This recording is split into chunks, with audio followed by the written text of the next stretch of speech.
Pencegahan dan penanggulangan kebakaran di tempat kerja. Kebakaran di tempat kerja, kejadian yang dapat mengancam keselamatan dan kesehatan pekerja, serta menyebabkan kerugian besar dalam hal materi dan operasional perusahaan. Kebakaran dapat terjadi akibat berbagai faktor, mulai dari kelalaian dan keselamatan hingga kondisi lingkungan yang tidak terkontrol. Apa saja penyebab kebakarannya? Ada beberapa penyebab umum kebakaran di tempat kerja, meliputi kegagalan dalam mematuhi prosedur keselamatan, misalnya tidak melakukan pemeriksaan rutin terhadap peralatan dan tidak mengikuti prosedur penggunaan bahan kimia yang benar. Ada juga tindakan sabotase atau kriminal, tindakan pembakaran yang disengaja oleh pihak luar atau dari dalam perusahaan. Selanjutnya ada kerusakan listrik seperti konsleting atau kelebihan daya yang dapat menyebabkan percikan api.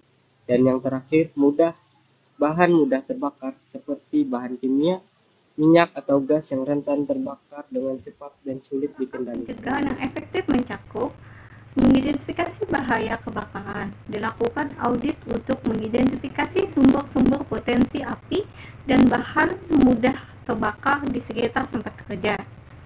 Yang kedua, evaluasi dan mengurangi resiko atau penyimpanan bahan berbahaya dengan benar, perbaiki dan lakukan pemeliharaan rutin terhadap sistem listrik, mengurangi potensi resiko lainnya yang dapat menyebabkan kebakaran. Ketiga, alat pemadam api ringan (APA). Pastikan APA tersedia di lokasi yang strategis dan dalam kondisi yang baik. Selain itu, berikan pelatihan kepada karyawan tentang cara penggunaannya. Yang keempat, pelatihan karyawan.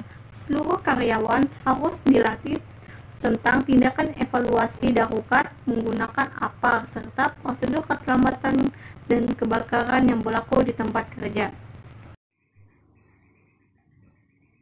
Penanggulangan kebakaran di tempat kerja. Langkah-langkah penanggulangan kebakaran yang perlu dilakukan saat kebakaran terjadi meliputi yang pertama yaitu ada evakuasi dan pertolongan pertama, yaitu mengaktifkan alarm kebakaran, evakuasi seluruh orang di area terdampak, dan berikan pertolongan pertama kepada korban jika diperlukan. Kedua, ada penggunaan APAR. Gunakan APAR untuk memadamkan api yang masih kecil sebelum api menyebar lebih luas. Yang ketiga, komunikasi dan koordinasi. Informasikan ke seluruh karyawan tentang kejadian kebakaran, jalur evakuasi yang aman, serta kontak darurat yang harus dihubungi.